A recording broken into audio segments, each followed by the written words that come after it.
when you're in your 20s as a woman, skinny means you're a supermodel. When you're 75, skinny means little old lady who's frail with a hip fracture. So the goals are very different. Tell me what you do for exercise. And I explained to him that I basically do the exact same thing that I did when I was 20. So I still lift weights the same exact way. And he's like, why would you ever do this? Like, what are you trying to accomplish? Have you thought about what your goal is right now? Welcome to MD Longevity Lab, where we're playing the long game. This is a podcast where science meets real life with expert insights, practical tips, and real-world tools to not only live longer, but live better. Our aim is to radically change the way medicine is practiced and enable individuals to age gracefully, maintaining health span and vitality well into their later years. We're your hosts, Dr. Nisha and Dr. Vikas Patel, physicians, partners in life, and parents balancing work, wellness, and everything in between. Let's dive in.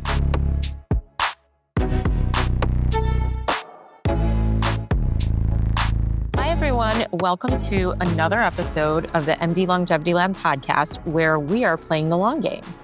In this episode, we are zooming out and we are talking about what it actually means to play the long game. So Vikas, why don't you share with us what playing the long game means?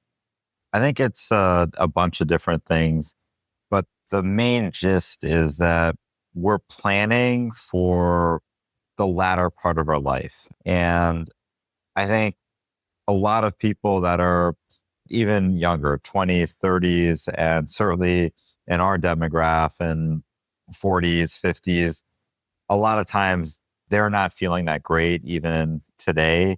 And they wish that their health was a little different. If we're planning for what's going to happen in the last decade or two of our life, and we start to make some changes in that direction, most of the time, whatever things are bothering us now are probably also going to be improving. So I'm in my late 40s.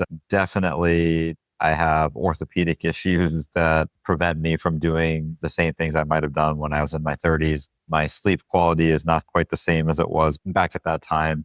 The real goal here is that if we are working backwards from what we would want our life to look like towards the end of our life, then it's a lot easier to make some incremental changes now to make sure that we get there. And so that's really the main goal, I think, in playing the long game. Yeah, you said you were upper 40s. I consider myself a spring chicken because I am 42. I'm 5 years younger than my better half. And I'm in the start of this perimenopause journey where things are shifting, energy has changed, sleep quality has changed, mood has definitely changed. I do the same things that I did 5 years ago with minimal impact, right? So, or I have a glass of wine now, and 5 years ago, a glass of wine was nothing, right? I could still get up and do the same things. A glass of wine now, I'm completely hungover and I need a full day to recover.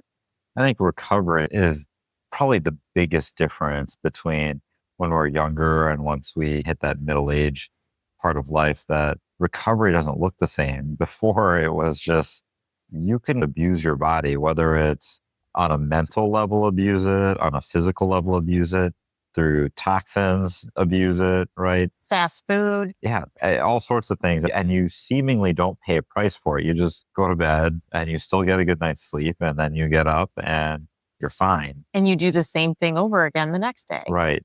That doesn't work anymore. And I think you and I have both noticed that in our lives, that's just not the way life operates for us now. I think the next transition for the normal progression, especially in our culture, is you go from this phase where recovery doesn't happen that well to now you're just not able to do things anymore. And so that's why we need to rethink the way that we are playing the long game, because we don't ever really want to go into that phase of where I'm just not physically capable, mentally capable of doing the things that I want to do. So when you're talking to your patients about playing the long game, how are you assessing them? Because everyone has different goals, right? And everyone's starting out at a different place in their lives. So what's your approach? Great question. I credit Peter Attia in putting this into words. I had in my own life, I'd always kind of known what I wanted later in life. And I don't think that I had quantified it in such a way as Dr. Attia does. So he calls that last decade of life the marginal decade. And he basically says that he himself is training as a decathlete. And he's given himself a whole list of all of the things that he wants to be able to do in that last decade of his life. And so you're not necessarily training as an athlete per se. This is like actual living goals, right? I want to be able to throw the football with my grandkids. I want to be able to walk up a flight of stairs unencumbered and be able to carry something up. I want to be able to walk through the airport with my own luggage, put my luggage in the overhead bin without needing somebody to help me, get up off the floor without assistance. So if you really take a look at how many things we take for granted during the majority of our life, there's a lot of stuff that we're able to do that in that last 1 or 2 decades of life, all of a sudden those things seem so valuable because you're just not able to do them the way that before you didn't even think about. Yeah. And this isn't like a magic 8 ball. It's a prediction, right? And at some point, all of us are going to die. But I think the one thing we all have in common is most of us don't want to be in decline for that last decade. And unfortunately, we had talked about in a previous episode that there's this huge gap between health span and lifespan. And the average gap in the US is 14 years. So most Americans are spending that marginal decade, that last 10 years of their life in decline. And It's a game of percentages, right? So there's a lot of stuff that we can predict fairly accurately. Like we're not going to know down to the day when somebody's going to have a problem, but we do have the ability to make pretty accurate predictions on what the likelihood is of somebody developing dementia, what the likelihood is of somebody having significant cardiovascular disease. And so, to answer your other question, the game that has to be played here is taking each patient, each one of you, having you do a personal assessment of what it is that you want in that later part of your life. And it pays here to be very detailed about what you want, right? So it sounds lame right now at the age of 47 to say, I want to be able to get up off the ground because I take it for granted that I can just do that. I don't have to really think about it or put some significant effort into it. or climb up a flight of stairs. Right. Exactly. So when you're making your own personal list, you have to be very detailed about these things because it changes how you need to be approaching the exercises that you're going to do now because they're not the same things that you might have done when you were a teenager or in your 20s or 30s. I think a lot of people are concerned about their own aesthetics at that time and how they look in their clothing or how attractive they are to the other opposite sex. It's a different calculus when we're trying to figure out, well, what's going to be important at that end stage of our life and what do we want that to look like. Our training on what we should be doing for ourselves is completely different from a nutrition standpoint, from a fitness standpoint, from sleep habits, mental health habits. All of these things are very different as we are transitioning into that next third of our life. And back to that aesthetics point, when you're in your 20s as a woman, skinny means you're a supermodel. When you're 75, skinny means little old lady who's frail with a hip fracture. So the goals are very different as we get older. So playing the long game for me is about being strong, right? Preparing my body for what's to come, giving my body proper nutrition. So I think it's it's more than just the aesthetic. In your 20s, it's like you said, how you looked in clothes. Can I fit into this jean size? Whereas now, as we get older, the benchmark, the goals change. Correct. Correct.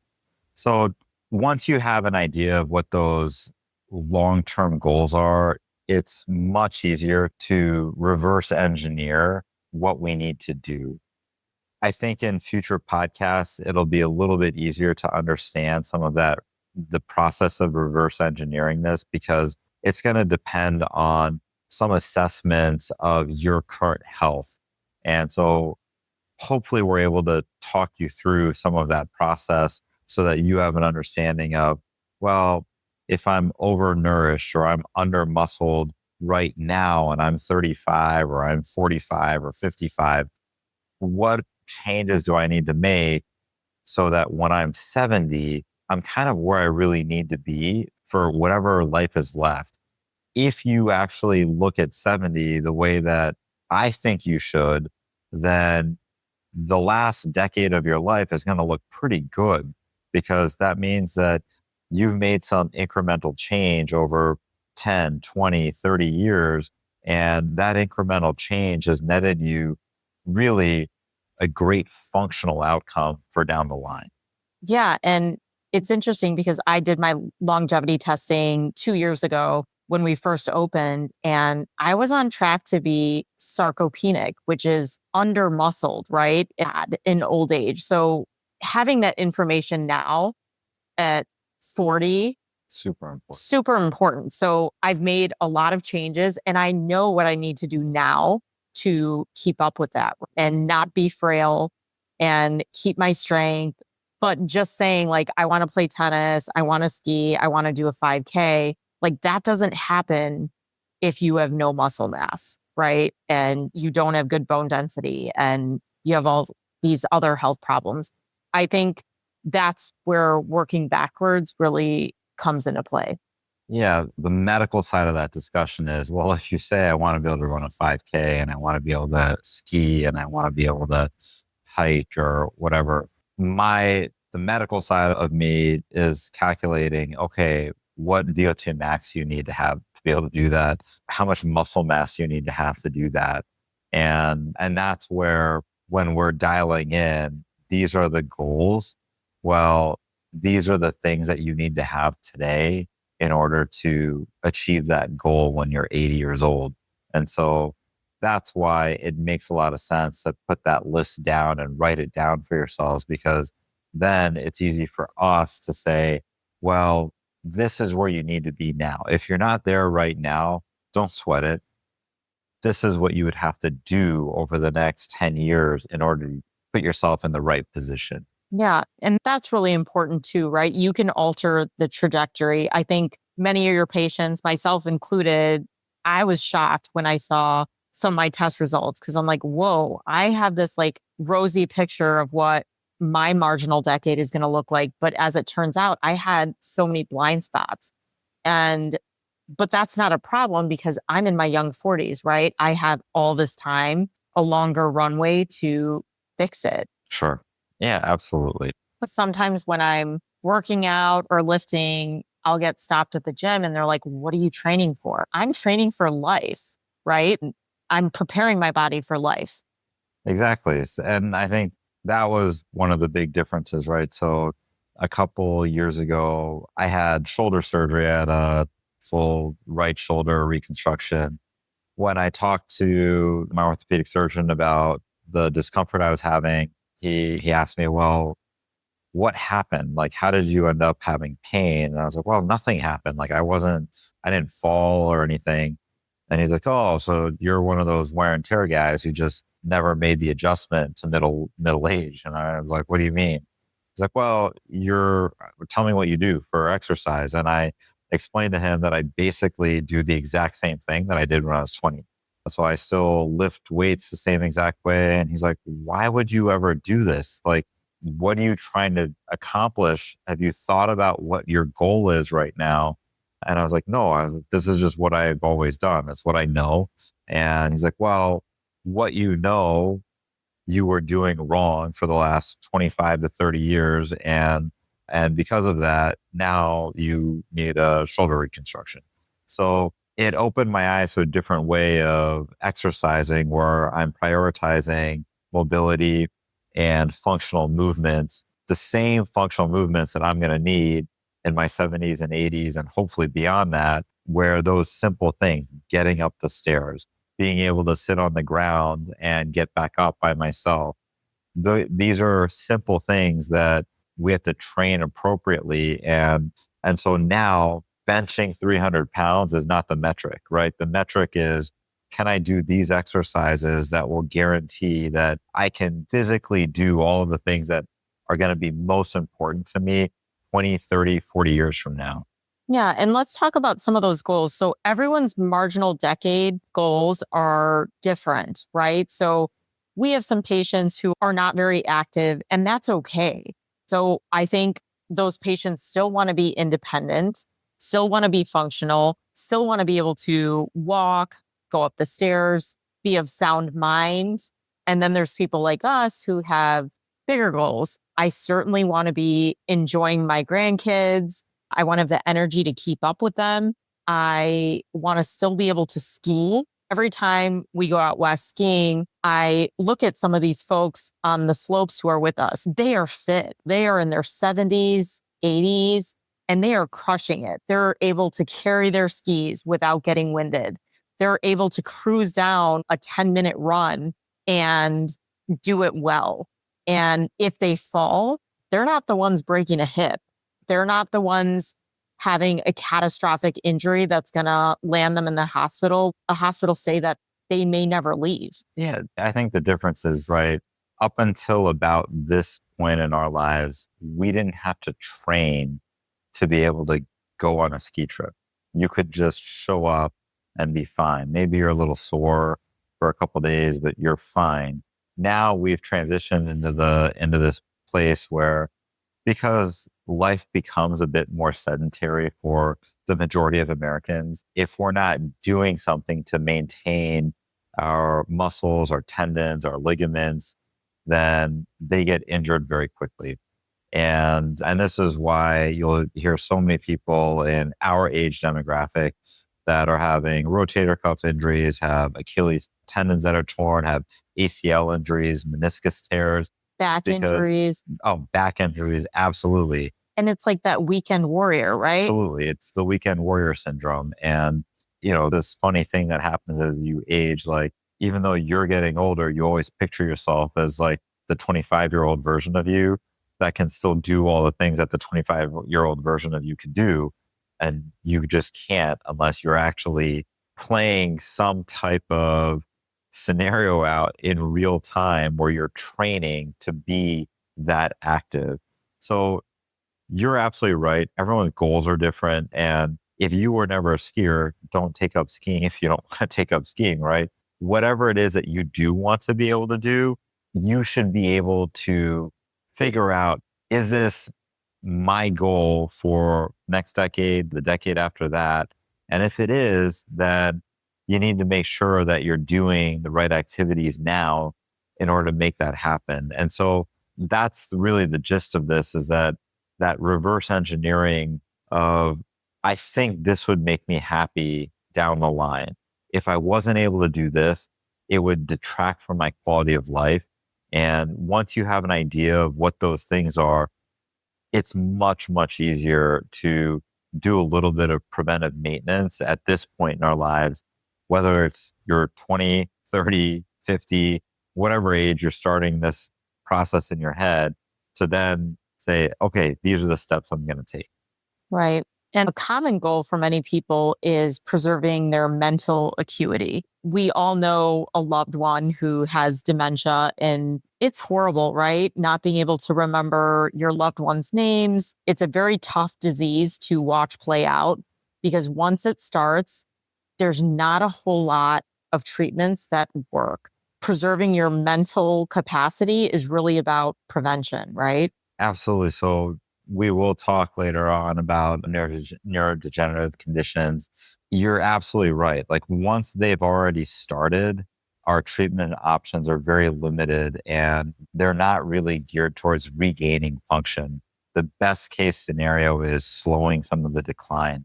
And I think one of the things that people just don't understand and they take for granted is that, oh, there's a history of dementia in my family. It's just going to happen. And that's not actually true. There can be a family history of dementia. You can have genes that can put you at higher risk for dementia. But for the vast majority of people, there are some preventative steps that can be taken to push the onset of those symptoms much further down the line, or possibly completely prevent the onset of those symptoms at all. And so that's, I think, one of the things that we should really all be focused on. A lot of that has to do with how we're treating our body, how active we're staying, both physically and mentally. Yep. Let's talk about playing the long game as a couple and how we play the long game as a family. Yeah, let's face it. It's easier when you have somebody else to do this with. It is way easier if both you and I are on board, because if one person kind of falls off the wagon for a day or two, the other person is kind of gently nudging you along. It's just more difficult, right? If you're watching what you're eating and your partner or significant other is not, like, the temptation is there, right? So if you're eating chocolate and I'm eating a salad, I want the chocolate. And so I think that's part of this, the camaraderie that comes with more than one person doing the same thing, that you're encouraging each other. And let's be clear, I love chocolate. I most definitely have a sweet tooth, I'm not accusing you. but I know that if I'm going to have dessert, I got to get everything else in order, right? I've got to make sure I work out, I eat correctly the day or two beforehand. So I'm not binge eating desserts and thinking like, yeah, I'm going to have great health as I age.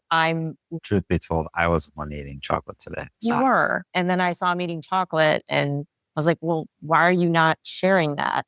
Because what's yours is mine and what's mine is Yes. mine. Yes. Yeah. Yeah. Yeah. So we try to cook together. We try to eat together as a family. We try to make sure that our kids are seeing by example what we're doing, because I think the most important thing that we can give our kids is healthy habits. If we train them through example that this is the way that you're supposed to treat your body, this is how you're supposed to engage your mind, this is how you're supposed to engage your muscles, then they're set up for some success once they leave the home, and they will default to the habits that we've instilled in them. All of these things contribute to overall well-being. Our three kids are in our control right now. We do have a teenager and two tweens. So we're getting to that phase of life where things are getting a little more complicated. But the way I see it is, if we can give them the tools that they need to make healthy choices, we're putting fresh cut fruits and vegetables out. We're putting nuts out instead of all these processed snacks. We're making them do some sort of physical activity every single day. So they've learned that, not only by us telling them, but more importantly, us Don't complain. don't complain. Like, we walked uphill both ways. We did sometimes. Of course. Yeah. They will too when they're adults. They will. And I'm sure they'll tell their kids the same thing. But I think leading by example, they're seeing this on a daily basis. And now, especially our older one, he's setting goals for himself and he's meeting them. So we're not having to be the flame under their butts saying like, hey, go do this, eat this. So It's pretty cool to watch that transition in your children, where it's like, we've been telling them to do these things, and then all of a sudden they're telling themselves to go do these things and setting their own goals. And that's pretty fun to watch. yeah. And this isn't about it, calling them out or making them feel bad or self-conscious about their weight. So you can coach your kids in a firm way without planting the seed for eating disorders or body dysmorphic disorders. That's really what we want to do. We want to prepare our kids for healthy Yeah, lifestyle. the wrong way to think about it, I think, is to tell your kid, you need to lose 10 pounds, right? The right way to do it is to say, here's the goal. You're going to get this number of steps today, or let's go jog together. Let's go throw the football together. It's more about doing activities that they would enjoy and doing them with them until they become ingrained that this is what I do. Mhm. And then you can start to increase the goal. Well, okay, we went on a jog together and you seem to enjoy that. Why don't you go for a jog the day after tomorrow by yourself and you're going to go for a mile? It's motivating them and saying, I'm doing this with you. I'm setting my own goals. What goals do you want to set? For sure. And when it comes to food, I think it's just making sure you have healthy whole foods available to them, right? So Vikas knows my pet peeve is these dumb kids menus at restaurants. It's all processed crap, right? It's chicken nuggets, which is basically a glorified hot dog, macaroni and cheese. It's not real food. And I think part of that at home, we're making sure our kids are eating real food probably 5 days out of the week. We love going out to eat. We do enjoy pizza and junk food, but that's not a staple in our diets. And our kids need to know that. Of course, the kids love pizza and cheeseburgers. And oh my God, they have this obsession with Taco Bell. But then they're like, oh, our middle one day after soccer, he was like, yeah. I'm like, okay, what do you want from Taco Bell? I want a Doritos Locos Tacos, a Nachos Grande, a Mexican pizza, and a soft taco, and a Baja Blast slushie. And I was like, is that all? And I was kind of asking him sarcastically, and he's like, well, I'm trying to eat healthier, mom. Like, oh my God. And he's got a six pack. He's running around, he's playing. But no, Taco Bell for us is a treat. It's not a staple in our diet. And our kids know that too. Yeah, he does really love Taco Bell. I think I did too as a kid. Taco Bell is like, I would say, a cheaper colon cleanse and all these like Instagram influencers You don't offer. believe in the colon cleanse? I believe in the Taco Bell colon cleanse. So back to playing the long games. A lot of the times you're asking your patients like, hey, what do you want your life to look like? Really, to summarize, and a couple takeaways here, playing the long game from a longevity standpoint is purely about backtracking or back engineering what it is that you want that last decade of your life to look like. And you have to be super specific about what things you want to be able to do. We can talk a little bit about what are the best techniques, what are the best fitness goals, what are the best nutritional goals, muscle mass goals, bone density goals to reach some of those things. But first, you got to know for yourself, what is it that you want in that last decade? And once you have a really good idea of what those things are, then I think it's much, much easier from a planning perspective to know what you have to do today. For sure. What are some of your goals for your marginal decade, your personal goals? I have a lot of those. Let's hear it. My goals are basically to have this exact life, exactly what I'm doing right now in my 90s. So I still want to be playing tennis. I still want to be able to go ski. I still want to go for a run. I want to be able to, maybe we'll even have great grandkids by then. I don't know if we're lucky. I want to be able to play with them. My, my father, our kids are way too big for this now, but as when he was a grandfather and our kids were young, he would be picking them up, throwing them around. It was like one of their favorite things that my dad did with them. And he would play all the sports with them. Like he'll go outside and kick the soccer ball around with them and shoot hoops. And so I want to be able to do all of that stuff. Obviously, you and I are going to be spending a lot of time together without them or the We're stuck with each other. We are definitely stuck with each other. You have a very robust travel bug, and I don't have as much of one, but I do enjoy traveling. But when we do go traveling, we tend to do a lot of stuff on our vacation. And I don't ever want to feel limited that we can't go on that hike. Oh yeah, I'm planning stuff like we are waking up at 6 a.m.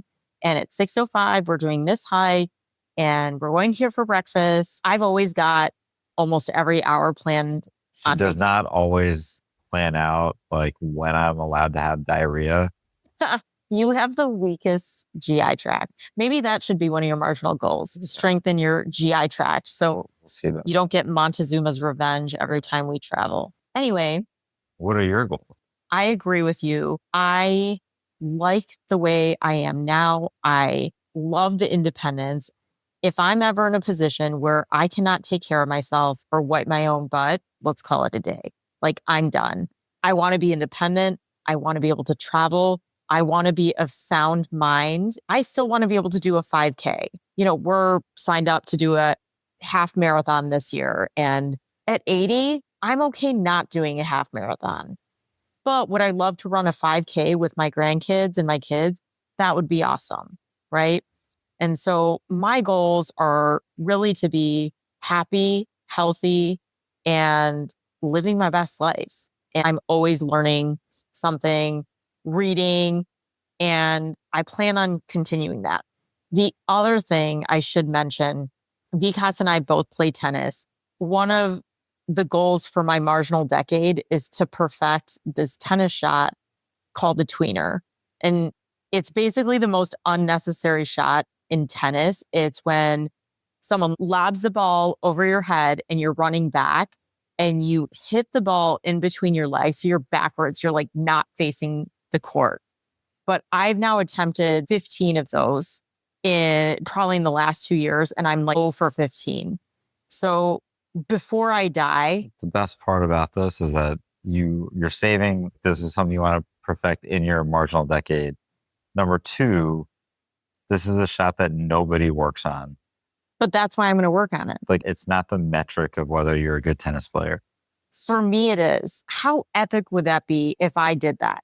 Like no, but no one would watch that and be like, oh my gosh, she is an awesome tennis. But did you see that? Yeah, I would replay that in my head and be like, God, I was such a badass. That was so cool. No, I mean, I love doing crazy things once. We've done some crazy shit over the years and I love it. Like I want to continue to do that stuff and push myself and set random goals because it just keeps me moving. It keeps it here first. Yeah. The tweener. The tweener. It's going to happen. More power to you. No, those of you who play racket sports, I think will know and appreciate what a tweener is. It's a great family sport, but I would love to be playing racket sports. There are health benefits to racket sports. Oh yeah. We'll get into down the line in the podcast. But hopefully you guys have some idea of what our definition of playing the long game is here and exactly what this looks like for us personally and what it should look like for you, regardless of what your goals are. There are some generalities that most of us need to incorporate into our lives. The specifics may change a little bit based on your goals, but I think most of us can agree that we want to be of sound mind and physically capable of living independently. And those are not goals that are somehow outside of the norm for the majority of the population. Well, thank you so much for joining us today with MD Longevity Labs playing the long game. Hopefully you guys are finding this enjoyable. Please let us know if you have any questions or topics that you want to cover. And I think that's it. Yeah. We'll see you next time. Please follow us on social. Yeah. Yeah. We're going to go play the long game. I'm going to go. You're going to what? I don't know. I was going to say I was going to go for a long nap. Like I'm going to play the long game by going for a long nap. Excellent. But it wasn't that funny. But I was still going to laugh at my own jokes. She laughs at her own jokes. Yeah. Well, who else is going to? Thank you for playing the long game with MD Longevity Lab. You can visit us at www.mdlongevityLab.com to learn more about how we can support you on your journey. Stay connected with us on social media at MD Longevity Lab for tips, updates, and behind-the-scenes insights. If you enjoyed today's episode, we'd love it if you subscribed, left us a rating, or shared it with someone you know who's also playing the long game. Thanks for listening. We'll see you next time.